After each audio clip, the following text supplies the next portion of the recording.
नमस्कार दोस्तों। आज एक ऐसी कहानी मैं आपको बताने वाला हूं जिसको सुन करके आप लोगों के भी रोंगटे खड़े हो जाएंगे। बात करते हैं एक ऐसी महिला जो अपने बेटे के साथ में रहती थी। उसका पति जो था उसकी पहले ही डेथ हो चुकी थी, लगभग 5 साल पहले। सांप ने उसके पति को काट लिया था, तो वो बेचारी अकेली रहती थी। और उसी महिला का एक देवर भी था, हाँ, प्रताप सिंह, लेकिन वो ट्रक चलाता था तो वो कम ही घर पर पहुंचता था।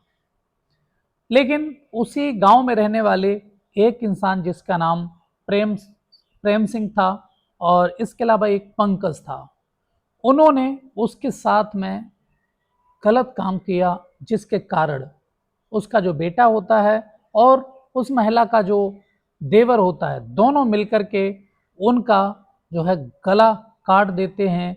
क्या हुआ पूरी कहानी को आपको बताने वाला हूं।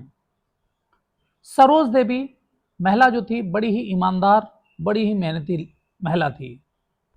हमेशा अपने काम से काम रखती थी, किसी से ज़्यादा उसका वास्ता रहता नहीं था।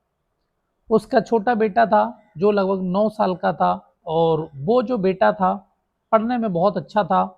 उसका एक सपना था कि वो आर्मी में ज्वाइन करेगा, आर्मी ज्वाइन करेगा। ये उसका स्टार्टिंग से ही सपना रहा था। लेकिन उसको क्या पता कि क्या वो करने वाला है, क्या उसके साथ होने वाला है। उसी गांव के रहने वाले एक प्रेम सिंह, जो कि ऑटो ड्राइवर था, ठीक सरोज देवी के घर के सामने रहता था। तो वो एक ऐसा इंसान होता है जो अक्सर अलग अलग महिलाओं के साथ संबंध बनाया करता था। तो इसी क्रम में वो क्या करता है, एक दिन जाकर के शहर जब गया था, वहीं से शराब खरीदता है। शराब पीने के बाद में फिर शहर से निकल आता है। रास्ते में जैसे वो आ रहा होता है, तो एक और महिला जो गांव की ही रहने वाली होती है, जिसका नाम ज्योति होता है, वो अक्सर ऐसे ही लोगों की तलाश में रहती थी। उसका ये धंधा था, जो पैसे वाले लोग होते हैं, जिसके पास पैसे होते हैं, उनको अपने जाल में फंसाना और उनसे पैसे लेकर के उनकी इच्छाओं को पूरा करना। तो रास्ते में जैसे ज्योति मिलती है, वो अपना ऑटो रोक देता है, और जैसे रोकता है वो कहता है, भाभी जी आ जाओ, बैठ जाओ जाकर। वो कहती है कि नहीं नहीं, अभी मेरा काम ख़त्म नहीं हुआ है, मुझे हर दिन कम से कम 4 से 5 हज़ार रुपये कमाने ही कमाने हैं, और मुझे आज कोई ग्राहक नहीं मिला। तो पंकज कहता है कि नहीं भाभी जी, आपको ग्राहक मिल गया, चलो हम चलते हैं। वो उसी के साथ में चल देता है उस महिला को लेकर के। उसके बाद में जैसे ही वो उस ज्योति के घर पर पहुंचता है, घर पर जैसे दरवाज़ा खुला, उसका जो 4 साल का बेटा होता है वो सो रहा होता है। तो ज्योति उस व्यक्ति से, पंकज से कहती है कि देखो, जल्दी से तुम अपना काम ख़त्म करो और मुझे पैसे दो और यहाँ से निकलो, मुझे भी सोना है।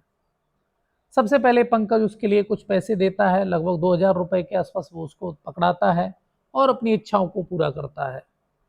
वहाँ से जैसे वो निकलता है, वैसे अपने घर पर पहुँच जाता है। उसकी जो पत्नी होती है पंकज की, आरती, आरती भी बहुत ही सुंदर और बहुत ही ज़्यादा सुशील महिला होती है, इज्जतदार खानदान की जो है लड़की होती है।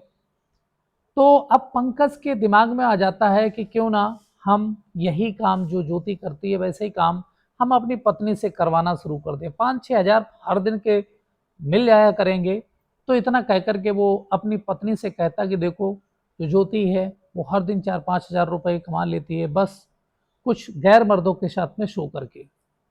इतना सुन करके आरती जो होती है वो गुस्सा हो जाती है और कहती है, तुम मेरे पति हो, तुम ऐसी बात कर रहे हो, तुम मुझसे धंधा करवाना चाहते हो? नहीं, मैं इस प्रकार का कोई काम नहीं करने वाला।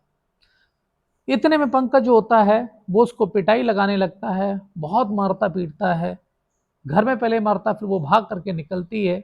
वैसे ही सामने क्योंकि सरोज देवी का घर होता है, सरोज और उसका बेटा दोनों आ जाते हैं निकल करके, और वो उसको रोकते हैं, लेकिन वो नहीं मानता। तभी वो लोग भी उसकी पिटाई कर देते हैं। सरोज और उसका बेटा दोनों मिलकर के उसको पीट देते हैं। तो पंकज गुस्से में उससे भी कहता है कि तुझे भी मैं कोठे पर जरूर बैठाऊंगा, मैं तेरा भी ऐसा ही हश्र करूंगा। इतना सुनते ही वो और ज़्यादा उसकी पिटाई लगा देते हैं, लेकिन चुपचाप वो वहाँ से फिर चला जाता है। उसके बाद में वो अपने दोस्त, एक पंकज दोस्त होता है उसी का, जो कि उसका बहुत जिगरी यार होता है, उसको वो फ़ोन करता है कि आज देखो जो सरोज देवी उसने मेरी बहुत ज़्यादा बेइज्जती की है, मुझे इससे बदला लेना है।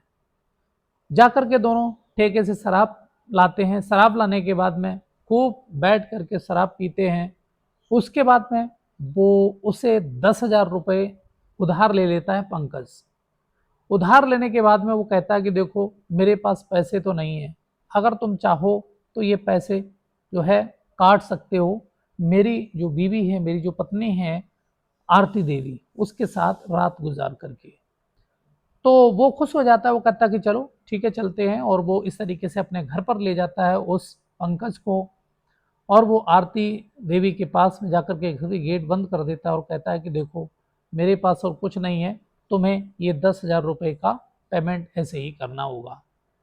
तो आरती की गैर मर्जी से ही उसके साथ गलत संबंध बनाए जाते हैं, और वो उससे कह देता है कि देखो तुम मुझे पैसे देते रहो, और जब जब तुम्हारी इच्छा हो तब तुम मेरे घर पर आ सकते हो। इस तरीके से उसका सिलसिला लगातार चलता रहता है, लेकिन उसकी बिल्कुल भी इच्छा नहीं होती है, क्योंकि बहुत ज़्यादा गलत कर चुका था। जो कई एक बार उसके साथ में प्रताड़ना हो चुकी थी।